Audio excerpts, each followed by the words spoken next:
Very good morning. हम start करें सब आज का लेक्चर, उसके पहले हम बात करें यार, हमने जो प्रीवियस लेक्चर में बात की थी, that is called PLR. PLR stands for previous lecture revision. हम ये हमेशा करते हैं कि भाई हमने जो पहले पढ़ा है इसके पहले लेक्चर में, वो एक बार हम रिवाइज कर लें कि भाई कॉन्सेप्ट हमने क्या क्या बात करी थी। हमने दो तरह के कॉन्सेप्ट की बात की थी। एक तो हमने बात करी थी यार एफपीआई का सेकंड कैटेगरी में। अरे भाई एफपीआई दो कैटेगरी में रजिस्ट्रेशन होते हैं, बराबर है।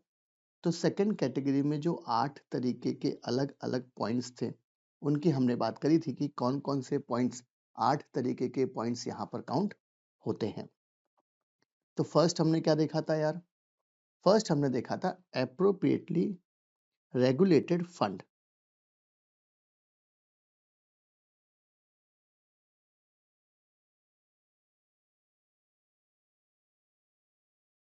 बराबर है। फॉर एग्जाम्पल एक हमने वहां पर एग्जाम्पल देखा था, आपको याद होना चाहिए, पाइन ब्रिज ग्लोबल फंड वाला, राइट। सेकंड क्या देखा था हमने? एंडोमेंट वालों की बात करी थी अपन ने।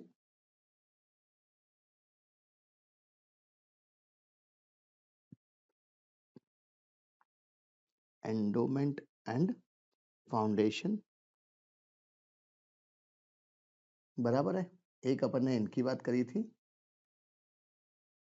थर्ड, अच्छा एक हमने कोड भी देखा था, FACE, फेस, FICU, राइट। तो फंड का F, एंडोमेंट का A। थर्ड क्या देखा था हमने पॉइंट यहाँ पर? थर्ड पॉइंट देखा था हमने चैरिटेबल ऑर्गेनाइजेशन,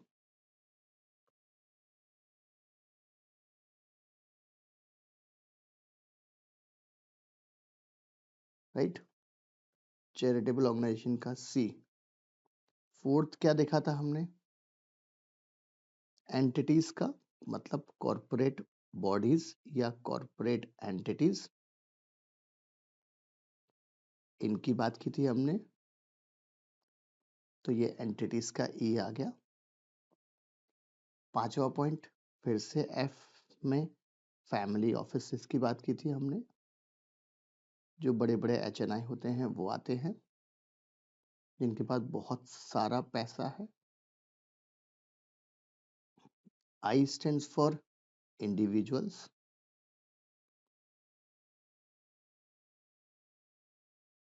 ये आएगा।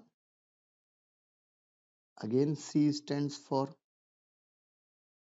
कौन सा पॉइंट है? सातवां। यहां पर भी एप्रोप्रिएटली रेगुलेटेड एंटिटीज आएंगी, बट इंपॉर्टेंट पॉइंट क्या था? ये इन्वेस्ट करती हैं क्लाइंट का पैसा। Invest on behalf of client, यही पढ़ा था। और लास्ट पॉइंट क्या था यार, आठवां? अनरेगुलेटेड एंटिटीज,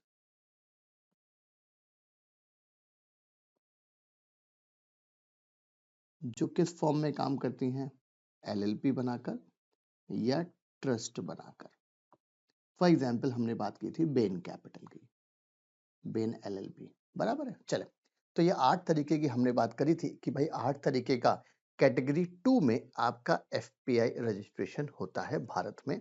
ये हमने बात करी थी। चले, एक कॉन्सेप्ट हमने और डिस्कस किया था, और वो कॉन्सेप्ट का नाम था यार AIF, ऑल्टरनेट इन्वेस्टमेंट फंड। तो AIF में फर्स्ट हमने जो एक चार्ट बनाया था, क्या बनाया था? सबसे पहली बात तो ये रेगुलेशन 21B में लिखा है। और ये कौन सा रेगुलेशन है यार? AIF रेगुलेशन 2012 में आए थे। सेबी AIF रेगुलेशन 2012 में, उसमें एक रेगुलेशन नंबर है डेफिनेशन का 21B, वहां पर AIF को डिफाइन किया गया है। तो इन्होंने कहा है भाई अगर आपको AIF की दुकान खोलनी है तो आप 4 तरीके से AIF की शॉप ओपन कर सकते हैं। तो हमने यहाँ पर देखा था साहब टी कंपनी लॉ बोर्ड, याद है? T stands for trust, C stands for company के फॉर्मेट में, एल स्टैंड्स फॉर एलएलपी के फॉर्मेट में, और B stands for body corporate के फॉर्मेट में। ये बात की थी अपन ने। प्लस और क्या क्या बात करी थी अपन ने कि भाई एआईएफ में एक्सक्लूजन्स थे, किस किस को हम एआईएफ नहीं मानते हैं, राइट? और इसके लिए हमने कोड की बात करी थी, फ्रेश ईट्स, राइट? चल वन बाय वन ये पॉइंट्स देखते हैं, कौन कौन से पॉइंट्स थे हमारे पास। सबसे पहला पॉइंट था एफ, और ये क्या बोला था यार? फैमिली ट्रस्ट की बात।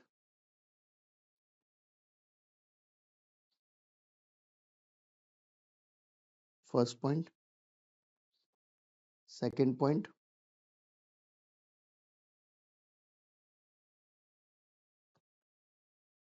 Regulated fund by other regulator, ये वाला एक पॉइंट था हमारे पास। फ्रेश एफ हो गया, आर हो गया। अब आएगा ई वाला point, ESOP trust,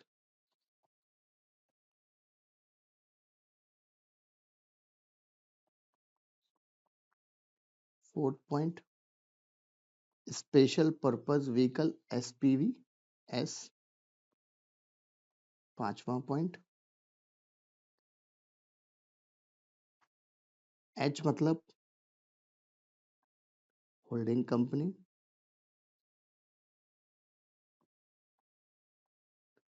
section 2 clause 46 में। सिक्स में क्या आएगा यार?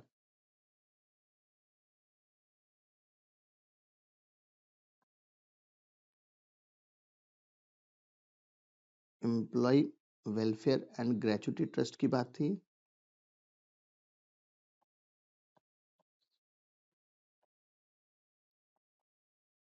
सिक्स के बाद सेवेंथ में एआरसी की बात थी, एसेट रिकंस्ट्रक्शन कंपनी की, ये हमारा ए आएगा।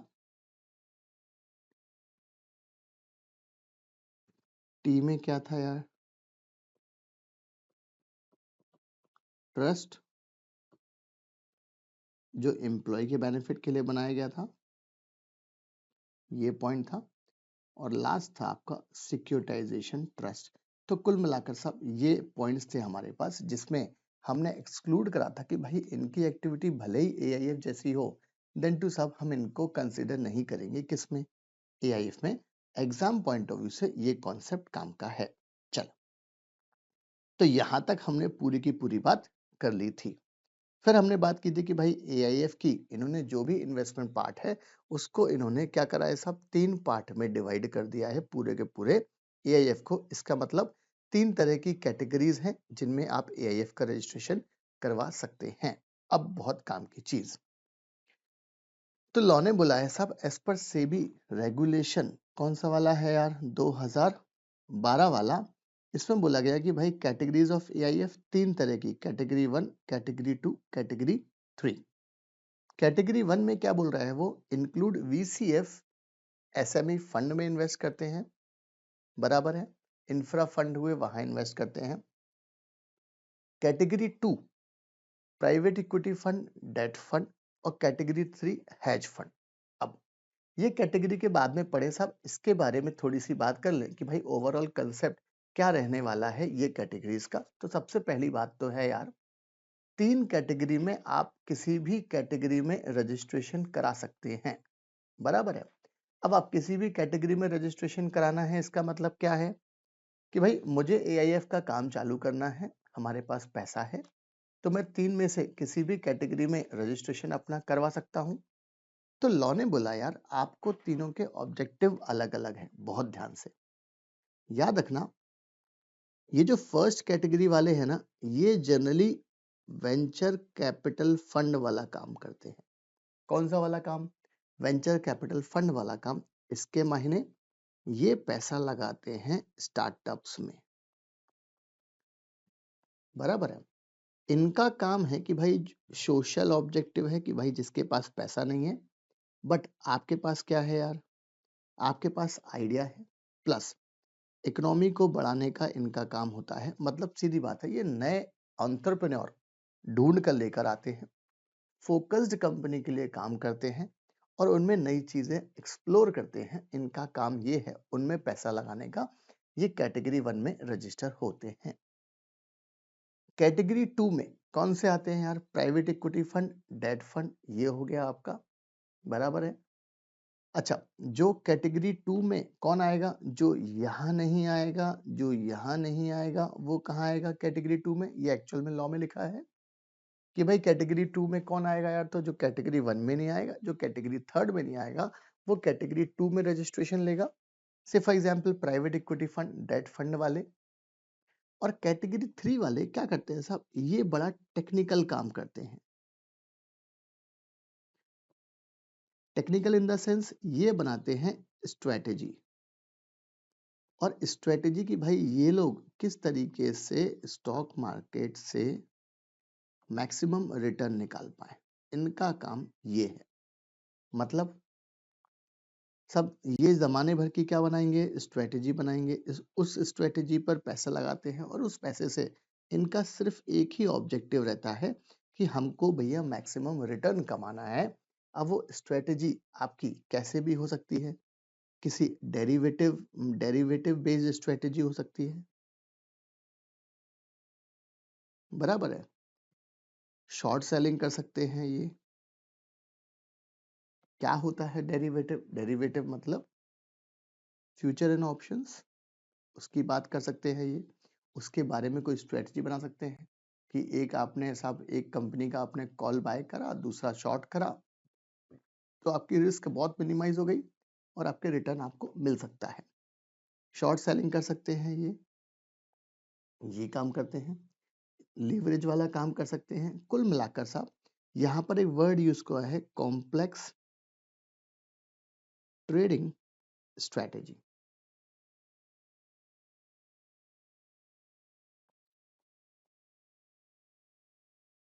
याद रखना एग्जाम में कैटेगरी 1, कैटेगरी 2, कैटेगरी 3 के बारे में, इनमें ये आपको 3 शब्द तो लिखने पड़ेंगे कि भाई कैटेगरी 1 में वही एआईएफ अपने आप को रजिस्टर कराएगा जो जो स्टार्टअप्स को प्रमोट करता है, स्टार्टअप्स को उनकी हेल्प करता है, स्टार्टअप्स को जो पैसा देता है वो यहाँ रजिस्टर कराएगा। कैटेगरी 3 में उसको मतलब नहीं है प्रमोशन से, उसको तो एकमात्र उद्देश्य है कि भाई मुझे तो रिटर्न कमाना है।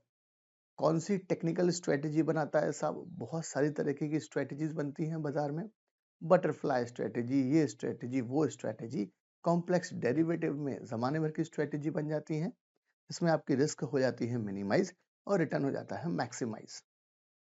आपको नहीं पता ना बाजार किस तरफ जाएगा, तो भाई उसमें उसको कंट्रोल करने के लिए वो क्या बनाते हैं? अपनी अपनी स्ट्रेटेजी। वो कंसेप्ट है इंक्लूडिंग हैज फंड। देखो हेजिंग करते हैं, हेजिंग मतलब अगेंस्ट द रिस्क, आप उसको मिटिगेट करने के लिए कोई ना कोई कंसेप्ट करते हो। चलो अब इनके बारे में हम डिटेल में पढ़ते हैं कि भाई ओवरऑल है क्या।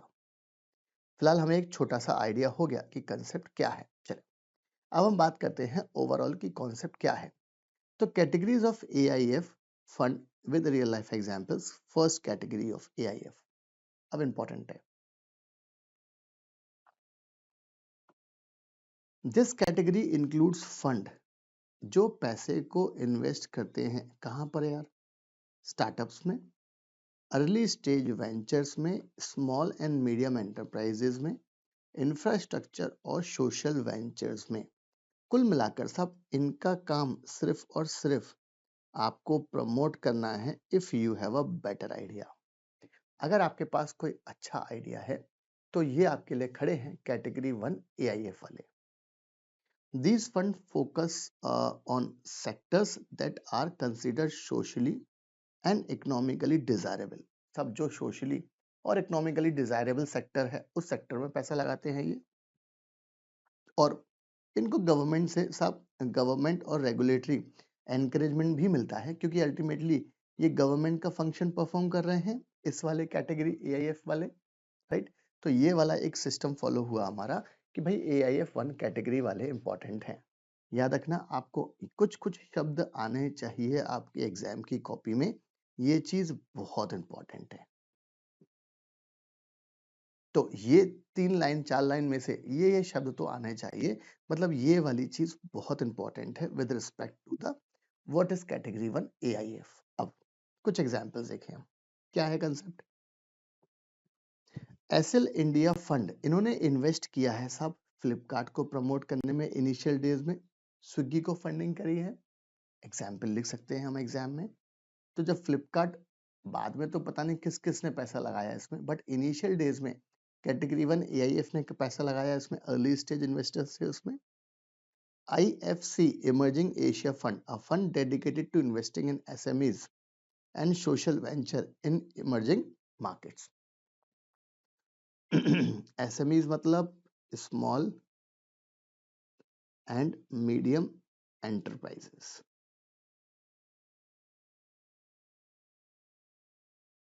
अरे SMEs होती ना companies in emerging market with a focus on fostering growth and development, ये इनका काम है। Third point, NAB ventures fund, ये ऐसा फंड है जो बेसिकली फोकस करता है एक पर्टिकुलर सेक्टर को, दैट इज एग्रीटेक। सब एग्रीकल्चर को हम टेक्नोलॉजी से किस तरीके से कनेक्ट करें ताकि हम उसका डुअल एडवांटेज ले पाए, ये फंड यहाँ इन्वेस्ट करता है। And agritech focus fund launch by NABARD, किसने करा ये लॉन्च? नाबार्ड ने। इसके पीछे कौन दे रहा है पैसा यार? नाबार्ड दे रहा है। नाबार्ड बोले तो national bank for agriculture and rural development. It targets investment in startup focusing on, वो भी स्टार्टअप जो लगे हैं, जो स्टार्टअप आए हैं एग्रीकल्चर और रूरल इंफ्रास्ट्रक्चर को मजबूत करने के लिए, जो स्टार्टअप्स आए हैं उन पर्टिकुलर स्टार्टअप में ये पैसा लगाता है। India infrastructure fund second, an infrastructure focused fund that invests in projects like renewable energy, transport, urban infrastructure, ये वहां इन्वेस्ट करता है। तो कुल मिलाकर एग्जाम में अगर आ जाए कैटेगरी 1 के लिए तो ये 4 लाइनें ये लिखनी है आपको इंपॉर्टेंट, और प्लस आपको कुछ कुछ एग्जाम्पल्स लिख देना कि भाई रियल लाइफ एग्जाम्पल 1 2 3 4 इन्होंने इसको प्रमोट किया है, तो आपका परफेक्ट मार्क्स मिलने वाले हैं। चल, तो कैटेगरी वन में इंपॉर्टेंट क्या है हमारे पास में? तो भाई कैटेगरी 1 में आपके पास इंपॉर्टेंट है, पहली बात तो AIF में बात करें, राइट। AIF रिवाइज करते चलो हमारे साथ। AIF रेगुलेशन 21B में बताया है। पहली बात तो AIF में 3 तरह की कैटेगरीज हैं। 3 तरह की कैटेगरीज मतलब हमने लिखा C1, C2, C3, category 1, category 2, category 3 AIF, बराबर है। चले, तो C1 में हमने क्या पढ़ा? C1 वाली जो कैटेगरी है ये इन्वेस्ट करती हैं फंड,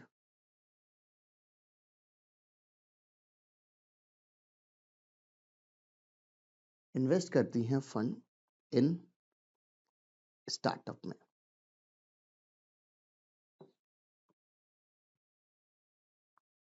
अर्ली स्टेज वेंचर्स में,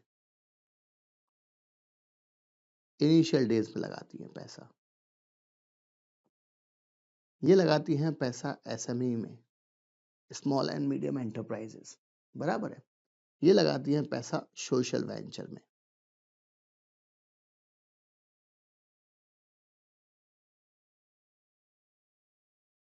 इनका फोकस क्या रहता है यार? ये इन्वेस्ट करती हैं इनका फोकस रहता है वो पर्टिकुलर सेक्टर पे, जो सेक्टर सोशली है और इकोनॉमिकली भी डिजायरेबल है, राइट। ये भी हमको चेक करना है कि भाई जो सेक्टर काम कर रहा है, सिर्फ फॉर एग्जांपल कोई एग्रीकल्चर सेक्टर के लिए काम कर रहा है, अब आपने कोई सा बड़ी मशीन बना दी हो साहब, वो मशीन 1 करोड़ रुपया की है, कोई फायदा नहीं है। वो मशीन कितनी इकोनॉमिकल है, कितना पब्लिक के लिए अवेलेबल हो पाएगी, वो चीज है। प्लस इनको इस सेक्टर को गवर्नमेंट से प्रमोशन भी मिलता है, गवर्नमेंट इसको प्रमोट भी करती है। For example real life examples की बात करें तो कौन कौन से 4 पॉइंट देखे हमने, याद करते चलें, याद करना बहुत इंपॉर्टेंट है, पढ़ना एक चीज है। हमने देखा है एसएल इंडिया फंड, जिसने किसको सपोर्ट करा है, फ्लिपकार्ट एंड स्विगी को।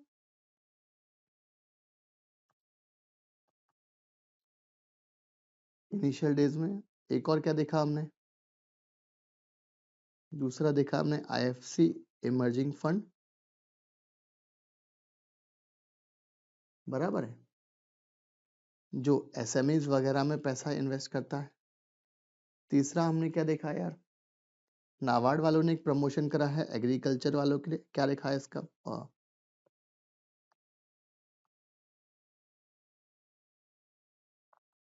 नाबार्ड वालों ने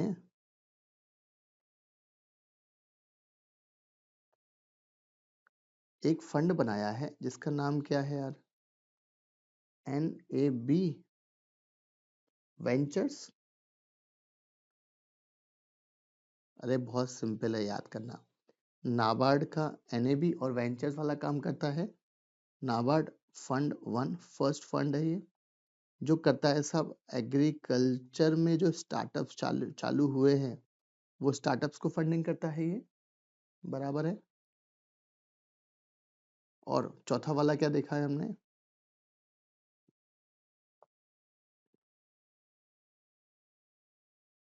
इंडिया इंफ्रास्ट्रक्चर फंड सेकंड, ये इन्वेस्ट करता है रिन्यूएबल एनर्जी वगैरह में।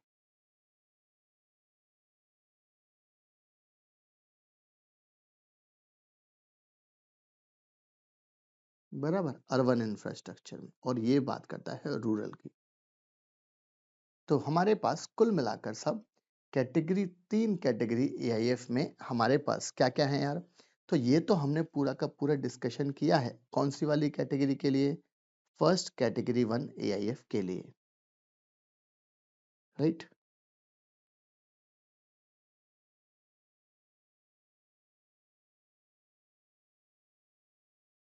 फर्स्ट कैटेगरी एआईएफ के लिए हमने पूरी की पूरी बात की है कि भाई C1 मतलब कैटेगरी फर्स्ट की बात की है हमने एआईएफ में।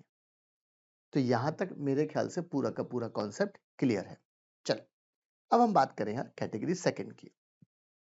तो जब इनिशियल में हमने डिस्कशन किया था तभी हमने बात करी थी कि भाई कैटेगरी 2 एआईएफ क्या होती है। जो कैटेगरी 1 में नहीं आता, जो 3 में नहीं आता, वो कहां पर आता है यार, कैटेगरी 2 में आता है। अब इंपॉर्टेंट चीज है, दिस कैटेगरी इंक्लूड्स जो fund that do not fall under category 1 और थर्ड, जो फर्स्ट में नहीं आता, थर्ड में नहीं आता, वो यहाँ आता। These fund generally invest in private equity. देखो ध्यान से, ये फंड जनरली इन्वेस्ट करता है प्राइवेट इक्विटी में, रियल एस्टेट सेक्टर में, डेट में, and do not undertake leverage except for meeting operational. ये कोई लोन वगैरह नहीं लेते हैं, कोई लीवरेजिंग वाला फॉलो नहीं करते कॉन्सेप्ट। इनके पास खूब पैसा भर भर के पड़ा है, ये तो सब रियल एस्टेट में पैसा लगाते हैं, ये तो सब प्राइवेट इक्विटी में पैसा लगाते हैं, ये डेट में पैसा लगाते हैं और रिटर्न कमाते हैं। आगे for example real life example की बात करें, कोटक रियल एस्टेट फंड बनाया। This fund is focus on investment in real estate projects including residential commercial properties में ये इन्वेस्ट करता है, right. Tata opportunity fund, a private equity fund that invest in late stage companies और mature businesses across diverse sector, वो वाली company में करते जो ऑलरेडी सेटल्ड है, उनको फंडिंग की रिक्वायरमेंट है, इनके पास जाएंगे, कैटेगरी 2 एआई वाले पैसा आपको दे देंगे। Piramal capital fund focus on structured debt और maximize financing to Indian companies primarily in कौन से वाले सेक्टर में है यार, रियल एस्टेट सेक्टर में है, उनकी बात करी है यहाँ पर, राइट। ये चीज हमारे लिए इंपॉर्टेंट है। अब तो एक चीज तो हमारे पास क्लियर है कि भाई कॉन्सेप्ट क्या है आपके पास, कॉन्सेप्ट है कैटेगरी 1 कैटेगरी 2 कौन सी वाली है साहब, ध्यान से। अच्छा, ये वाला जो फंडा है मेजरमेंट फाइनेंसिंग मतलब consist of equity plus debt. इस तरीके से आपका प्लान कर देंगे साहब, जिसमें आपका इक्विटी भी होगा एंड डेट भी होगा, दोनों के फीचर्स रहेंगे। इसको हम क्या बोलते हैं, मेजरमेंट फाइनेंसिंग, राइट। चले अब ध्यान से, तो कैटेगरी 2 एआईएफ यहां तक अपन ने बात कर ली है। अब कैटेगरी 2 एआईएफ में सब ये कैटेगरी 1 कैटेगरी 3 में नहीं आते, पहली बात। तो दूसरा, ये कौन से में इन्वेस्ट करते हैं, ये प्राइवेट इक्विटी में पैसा लगाते हैं, रियल एस्टेट में पैसा लगाते हैं, डेट में पैसा लगाते हैं, और ये लीवरेज नहीं लेते एक्सेप्ट वर्किंग कैपिटल। रोज का मर्रा आपका ऑपरेशनल एक्सपेंसेस के लिए ले सकते हैं, अदरवाइज वो इन्वेस्टमेंट के लिए नहीं लेते हैं। और एग्जाम्पल्स हमने 3 तरह के एग्जाम्पल्स की बात। अब कैटेगरी 2 के बारे में लिख लेते हैं। Category 2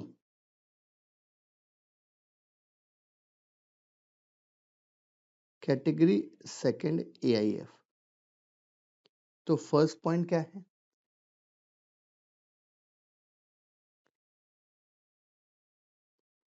these AIF do not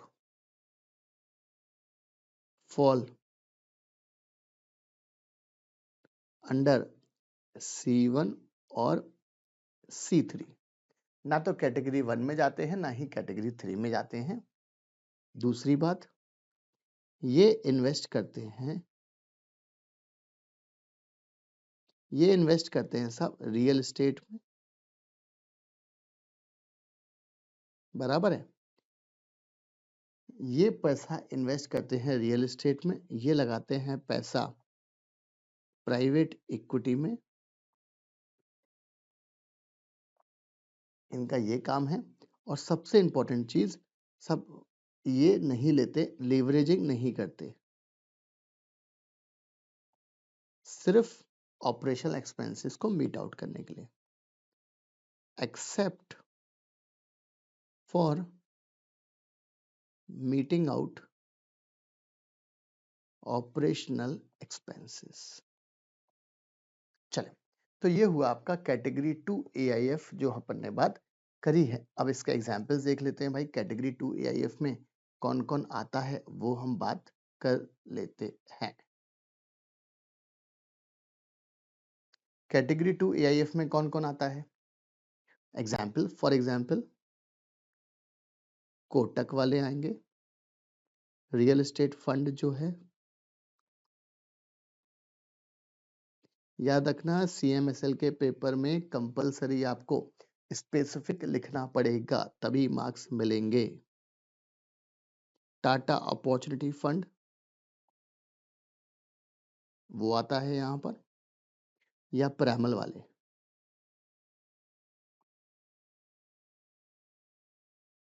प्रैमल capital fund, ये यहां पर आने वाले हैं, राइट। तो सेकंड कैटेगरी एआईएफ में ये आने वाले हैं, इनका काम ये रहा। अब तो हमारी दो कैटेगरी ऑफ एआईएफ कंप्लीट हुआ कि भाई ये कॉन्सेप्ट क्या है आपका ओवरऑल। अब चले अपन थर्ड कैटेगरी ऑफ एआईएफ पे। कंसेप्ट क्या है, थर्ड कैटेगरी ऑफ एआईएफ बोलता है these fund employ complex trading strategies. देखो कुछ कुछ शब्द कंपलसरी एग्जाम में आना चाहिए, सीएमएसएल का पेपर देने जा रहे हो, अगर बेसिक बेसिक लिख के आए तो मार्क्स भी बेसिक ही मिलेंगे आपको। अगर थर्ड कैटेगरी एआईएफ में ये शब्द नहीं आया, कौन सा वाला, कॉम्प्लेक्स ट्रेडिंग स्ट्रेटेजी वर्ड नहीं आया, आपको मार्क्स नहीं मिलेंगे। अगर डेरिवेटिव वर्ड नहीं आया, मार्क्स नहीं मिलेंगे। Leverage, short selling to generate returns, ये इतनी लाइन तो आनी ही चाहिए कैटेगरी 3 एआईएफ में। चले, तो ये फंड इस तरीके से काम करते हैं कि भाई ये तो पहली बात तो लगाते हैं अपना दिमाग, जमाने भर की बनाते हैं स्ट्रेटेजीज, किस तरीके से एक्सेल किया जाए मार्केट में, including derivatives, leverage, short selling to generate returns. अच्छा, ये सब कुछ काम कहां पर होगा यार, फ्रॉम स्टॉक मार्केट। मेन काम क्या है, अरे वहीं पर तो डेरिवेटिव परचेज करोगे।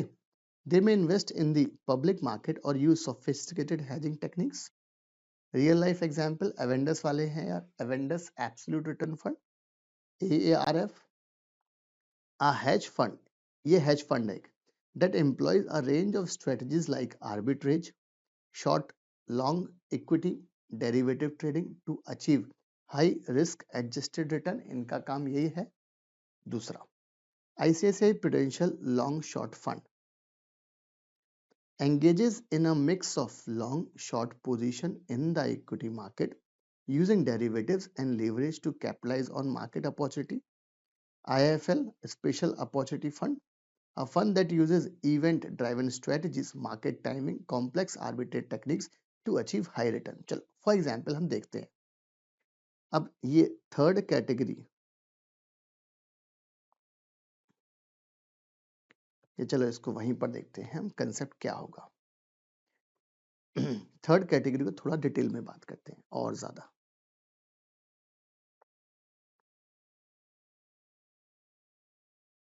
Category third AIF। तो कैटेगरी थर्ड AIF में इंपॉर्टेंट चीज क्या है?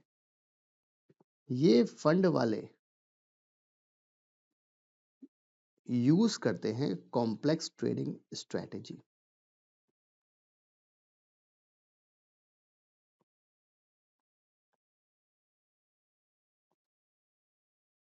कॉम्प्लेक्स ट्रेडिंग स्ट्रेटेजी यूज करते हैं। अब ये स्ट्रेटेजी जब बनाएंगे तो वो डेरिवेटिव्स का यूज करेंगे। डेरिवेटिव्स मतलब पुट कॉल, किसमें? फ्यूचर ऑप्शंस में। अब ये तो पता होना चाहिए भाई,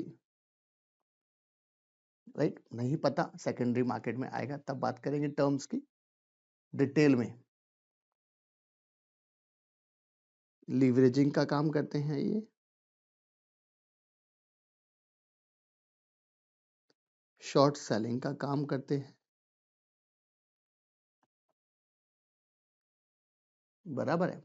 इनका मेन ऑब्जेक्टिव क्या है? हम कुछ भी काम करें हमें क्या मिलना चाहिए? रिटर्न। सब बिना रिटर्न के हम मजा नहीं आता है, ये रिटर्न का काम करते हैं। For example real life example देखें कुछ कुछ कैटेगरी थ्री के, तो कौन कौन से हैं? एक है आपके पास अवेंडस,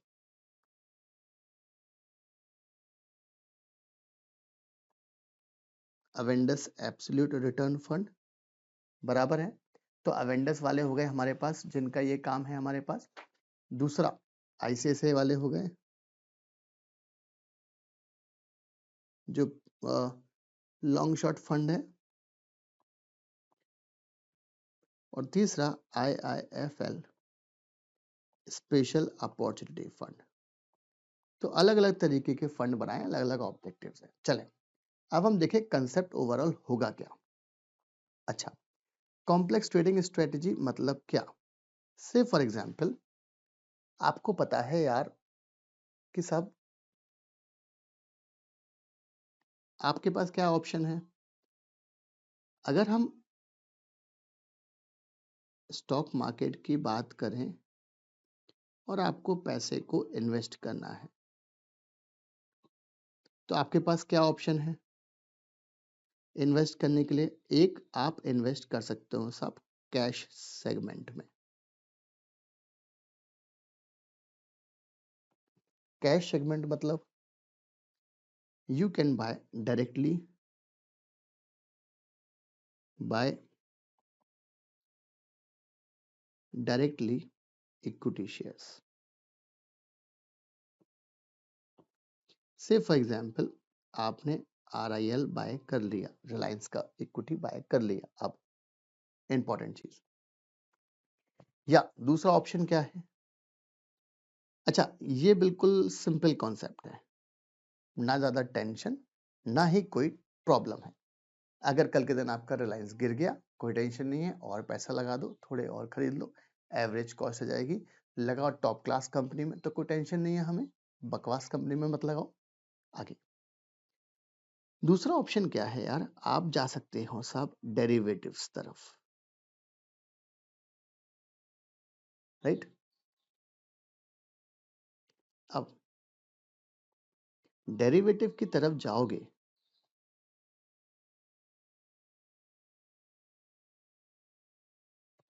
डेरिवेटिव्स की तरफ जाओगे, इसका मतलब आप बात कर रहे हो साहब फ्यूचर या ऑप्शंस की। यहां पर क्या होता है, आप मिनिमम पैसे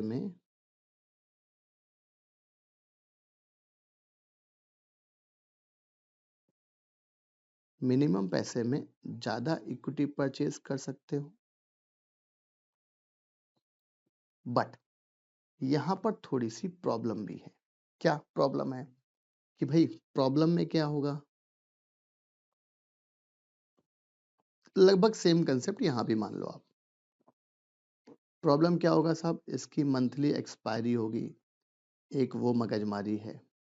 ऑप्शन स्पेसिफिक की बात करें तो भाई वो प्रीमियम डिके होता है। तो इन्होंने क्या करा यार, इन्होंने बनाई एक डेरिवेटिव में स्ट्रेटेजी। अब डेरिवेटिव में स्ट्रेटेजी क्या बनाई साहब, इन्होंने क्या करा, रिलायंस कंपनी के 1000 स्टॉक्स इक्विटी बाय कर लिया कैश मार्केट में, प्लस इन्होंने क्या करा, एक लॉट RIL का फ्यूचर्स का शॉर्ट कर दिया। शॉर्ट मतलब आपके पास वो चीज पहले से नहीं है, क्या आपके पास फ्यूचर बाय है क्या, नहीं है, हमने तो सिर्फ सेल किया है। हमारे पास अगर हम डेरिवेटिव्स में बात करें, हमारे पास तो कैश इक्विटी में बाय है, ये अलग मार्केट है, ये अलग कॉन्सेप्ट है आपका। तो हमने यहाँ पर शॉर्ट कर, अब क्या होगा, जब जब रिलायंस बढ़ेगा तो मेरे इसकी वैल्यू बढ़ेगी, राइट। बट अगर बाई चांस गिरता है तो क्या होगा, इसकी वैल्यू गिरेगी और इसकी वैल्यू बढ़ेगी। तो ये हुआ हेजिंग वाला सिस्टम। अब आप बोलोगे सर वो तो नेट नेट वही रहेगा, नहीं, डिफरेंस रहेगा वहां पर फ्यूचर्स में एंड इसमें क्या होता है, आपको पैसा बहुत लगता है, प्लस आपको थोड़ा सा मैनेज भी करना पड़ता है, थोड़ा सा। बट ये रिस्की कम है। बहुत सारे म्यूचुअल फंड, इनफैक्ट ढेर सारे म्यूचुअल फंड यही काम करते हैं कि भाई वो इक्विटी में पोजीशन ले लेते हैं और कल के दिन मार्केट अगर रिवर्स हुआ तो वो क्या करते हैं साहब, उसमें उसके फ्यूचर्स में ट्रेड कर लेते हैं ताकि वो हेज कर पाए।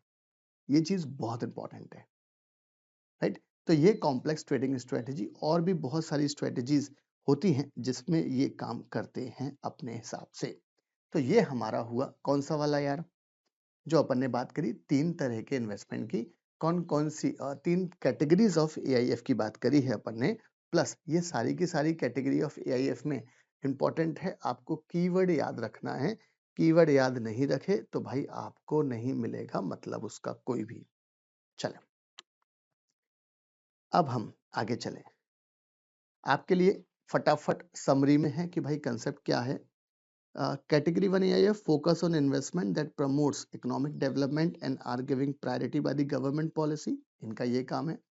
Category 2 AIF primarily structured for traditional private equity, debt, real estate fund that do not use the high leverage. High leverage use नहीं करते हैं, सिर्फ मीटिंग ऑपरेशनल एक्सपेंसेस को मीट आउट करने के लिए करते हैं, याद है।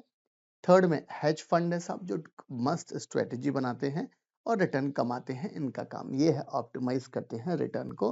तो ये तीनों चीजें हैं और ये तीनों चीजें क्या है आपकी कैटेगरीज ऑफ AIF जो अपन ने बात कर दी है। एग्जाम में सवाल आया है भाई डिफरेंस क्या होता है AIF म्यूचुअल फंड में, तो वो हम डिफरेंस भी एक बार देख लेते हैं, थोड़ा सा इंपॉर्टेंट है और वैसे भी AIF का टॉपिक ही इंपॉर्टेंट है, कैटेगरीज भी इंपॉर्टेंट है। चलो, कभी भी एग्जाम में सवाल आए सब डिफरेंस बिटवीन का आपको इस तरीके से लिखना है, याद रखना बेसिस जरूरी है लिखना कि भाई कौन से बेसिस पर आप डिफरेंशिएट क्रिएट कर रहे हैं। तो फर्स्ट पॉइंट मीनिंग सब AIF क्या होता है, म्यूचुअल फंड क्या होता है, ध्यान से। तो AIF मींस एनी फंड, आपने कोई फंड बनाया है और ये पैसा, अच्छा यहाँ पर क्या होता है साहब, म्यूचुअल फंड में तो 200-250 रुपए से भी SIP चालू हो जाती है, सही है, सही है, सिस्टम चलता रहता है। बट AIF में यहाँ पर मिनिमम इन्वेस्टमेंट जो होगा वो लंबा चौड़ा होगा, कोई भी इन्वेस्टर पैसा लगाएगा वो मिनिमम 1 करोड़ रुपए पैसा लगाता है। तो छोटे-छोटे इन्वेस्टर्स यहाँ नहीं आते, इंपॉर्टेंट चीज़ है। Which is established by the privately pooled investment vehicle that collect fund from investors or investing in accordance with the defined investment policies on behalf of investor। याद रखना, यहाँ पर जो इन्वेस्टर आएंगे वो बड़े बड़े इन्वेस्टर रहेंगे, छोटे इन्वेस्टर्स की हम बिल्कुल भी बात नहीं करेंगे। प्राइवेटली पूल्ड इन्वेस्टमेंट व्हीकल है जो पैसा कलेक्ट करता है इन्वेस्टर से और अकॉर्डिंगली उसको इन्वेस्ट करता है। ये है AIF का फर्स्ट पॉइंट। म्यूचुअल फंड की बात करें साहब, आपके पास 250 रुपए है, आप 250 रुपए से भी म्यूचुअल फंड की किसी भी SIP में, किसी भी स्कीम में पैसा इन्वेस्ट कर सकते हैं। यहाँ आपको 1 करोड़ रुपए मिनिमम नहीं चाहिए। A mutual fund is a trust that pool the resources of like-minded investors for investment in the capital market. By investing in the units of mutual fund, the investor becomes a part owner of the assets of the mutual fund, right? Obviously वो part owner हो जाता है साहब, क्योंकि आपने indirectly equity में invest किया है। यहाँ पर ये कॉन्सेप्ट है डिफरेंस का, मीनिंग का, कि भाई क्या होता है क्या नहीं होता है। अब ये तो हुआ meaning. Second, legal structure. AIF को अगर आपको बनाना है, AIF का बिजनेस चालू करना है, तो साहब हमने बात की थी वहां पर, याद करो यार, एक हमने शॉर्टकट देखा था, T company law board. T stands for trust company LLP body corporate. Trust company LLP body corporate, right. किसी भी तरीके से आप AIF का बिजनेस स्टार्ट कर सकते हैं, बल्कि म्यूचुअल फंड को अगर सेटअप करना है is a trust which is a sponsor होगा, ट्रस्टी होगा, एसेट मैनेजमेंट होगा, कस्टोडियन होगा। तो अलग अलग तरीके इंटरमीडिएट रिक्वायर्ड है, अलग अलग तरीके के पर्सन रिक्वायर्ड है if you want to set up a mutual fund. Registration, AIF में कितनी कैटेगरी है बॉस? 3 कैटेगरी है, हमने बात करी है 2012 के रेगुलेशन में 3 तरह की कैटेगरी है, C1, C2, C3। Mutual fund में 3-way structure of the trustee sponsorship AMC has to be registered as a, सब इनको यहाँ पर रजिस्टर्ड होना पड़ेगा, ये इंपॉर्टेंट है। Fund type, category 1 and category जो सेकंड है AIF, वो क्लोज एंडेड होते हैं। इसका मतलब क्या है? अच्छा, और कैटेगरी 3 क्लोज और ओपन दोनों हो सकता है। अब एक लाइन में समझे साहब, ओपन एंडेड क्लोज एंडेड में डिफरेंस क्या है? ओपन एंडेड मतलब एक तरीके का सेकेंडरी मार्केट। मैं रिलायंस के आज शेयर बाय कर सकता हूं, ये क्या है आपका? Open ended. जब जाओ तब वो मार्केट खुला है, आपको बिंदास बाय कर सकते। क्लोज एंडेड मतलब IPO, एक समय सीमा 2 दिन 4 दिन के बाद फिर आप वो IPO में पैसा नहीं लगा सकते उस पर्टिकुलर के। क्या मैं आज के दिन जोमेटो के IPO में पैसा लगा सकता हूँ? नहीं भैया, वो तो क्लोज हो चुका है, that is called close ended. तो इसी तरीके से म्यूचुअल फंड वाले भी जमाने भर की स्कीम लाते हैं। कोई कोई स्कीम ओपन एंडेड होती है, कोई कोई स्कीम क्लोज एंडेड होती है। ओपन एंडेड मतलब कि आपको जब चाहो साहब तब आप पैसा लगा दो इसी में। NAV पे आपको पैसे पे यूनिट मिल जाती है। और क्लोज एंडेड मतलब इसका एक फिक्स्ड ड्यूरेशन होता है। उन्होंने बोला साहब 5 दिन के लिए स्कीम ओपन हुई है, राइट, आप उसी 5 दिन में पैसा लगा सकते हैं, that is called close ended scheme. तो लॉ ने क्या बोला कि category 1 and category second AIF हरदम क्या होगी यार? Close ended. और कैटेगरी थर्ड दोनों तरीके की हो सकती है, open ended, close ended. Mutual fund की भी दोनों तरीके की हो सकती है। आगे, minimum tenure, no scheme of AIF can have a tenure shorter than 3 साल। कम से कम 3 साल का ड्यूरेशन होगा। यहाँ कुछ नहीं है, आज म्यूचुअल फंड खरीदा NAV 55 रुपए पे, आपको लगा 10 दिन बाद भाई पैसे रिक्वायर्ड है या गलत स्कीम में फंस गए, आप निकल जाओ साहब। आप नेक्स्ट डे भी निकल सकते हो, ये भी कॉन्सेप्ट है, एक बार आपको यूनिट आ जाए तब, राइट। तो यहाँ कोई शॉर्ट ड्यूरेशन वाला सिस्टम नहीं है, बल्कि यहाँ पर जो भी स्कीम होगी वो कितने टाइम की होगी यार? 3 साल की होगी minimum. Investors, AIF can not have more than 1000 से ज्यादा इन्वेस्टर्स नहीं होंगे। ये चीज आपको ध्यान में रखनी है कि भाई AIF में कितने इन्वेस्टर्स होंगे यार? मैक्सिमम 1000 से ज्यादा स्कीम में इन्वेस्टर्स नहीं होंगे। म्यूचुअल फंड में ऐसा कुछ भी नहीं है, करोड़ों हो सकते हैं। मिनिमम इन्वेस्टमेंट कितना रिक्वायर्ड है भाई? 1 CR। Minimum investment size for AIF 1 crore रुपया चाहिए आपको। हाउएवर अगर इन्वेस्टर्स कौन है यार, AIF के डायरेक्टर हैं, एम्प्लॉय हैं, तो उनके लिए थोड़ा सा अमाउंट कम रखा है इन्होंने, 25 लाख रुपया।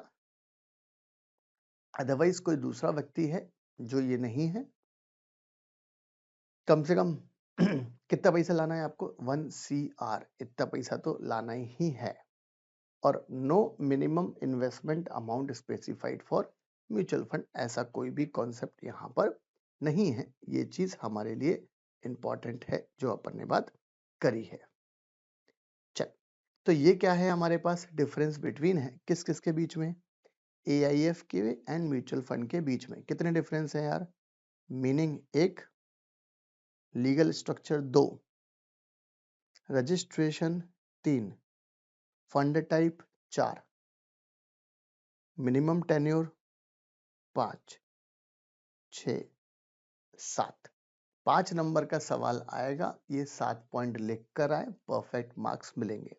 5 नंबर में मिनिमम 5 पॉइंट तो आपको लिखने ही पड़ेंगे, ये चीज इंपॉर्टेंट है।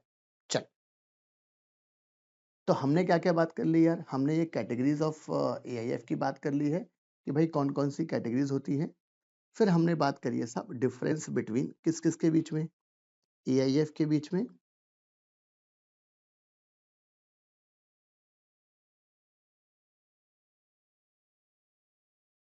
डिफरेंस बिटवीन के बेसिस क्या क्या है हमारे पास। एक तो बेस होगा यार मीनिंग का,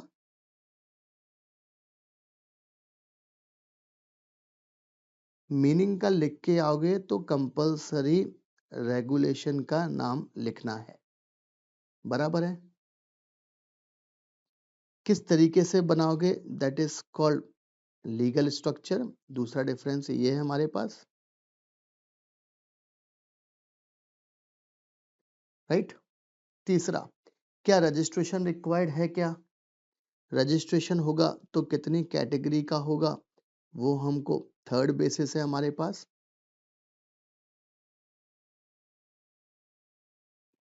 रजिस्ट्रेशन होगा कौन से रेगुलेशन में होगा, वो लिख कर आओ। फोर्थ बेसिस क्या है, किस तरीके का फंड टाइप है,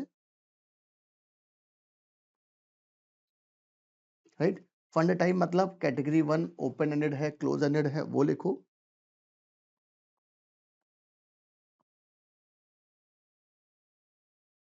तो हमने क्या बात करी कि भाई AIF में फर्स्ट एंड सेकंड हमेशा क्या रहेगा यार, क्लोज एंडेड,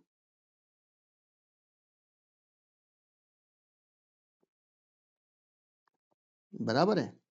और ओपन क्लोज दोनों हो सकता है म्यूचुअल फंड वाला और AIF कैटेगरी 3 वाला, right.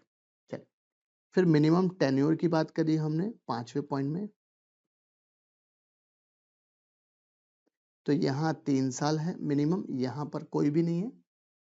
Minimum number of investors की बात करी है,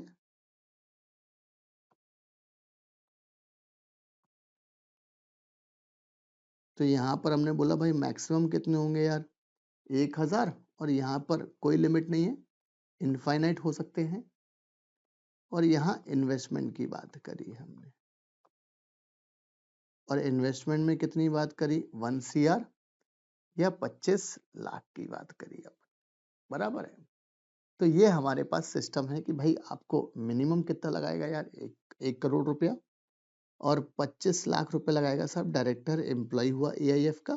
म्यूचुअल फंड में ऐसा कुछ भी नहीं है साहब, जो आपके पास वो एक जन SIP चालू करिए 250 रुपए की, वो भी इन्वेस्टमेंट कर सकते हैं आप, राइट। पहले 500 रुपए की मिनिमम SIP हुआ करती थी, फिर जन निवेश SIP के नाम से चालू करी है गवर्नमेंट ने रिसेंटली, 250 रुपए की आप वो चालू कर सकते हैं, 250 रुपीस वाली SIP।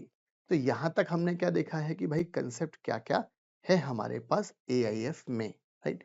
तो AIF में ये पूरा का पूरा हो गया आपका कैटेगरीज ऑफ AIF, वो अपन ने बात कर ली है, राइट। कैटेगरीज ऑफ AIF में वो अपन ने बात कर ली है, और डिफरेंस बिटवीन में 60 तरीके के हमने पॉइंट्स देखे हैं। याद रखना 5 नंबर के सवाल के लिए ये 7 पॉइंट बेस्ट है, राइट। चल, ये 7 पॉइंट के बेसिस पर लिख कर आए एग्जाम में, परफेक्ट मार्क्स मिलने वाले हैं। मिलते हैं हम अपने नेक्स्ट टॉपिक में। Thank you.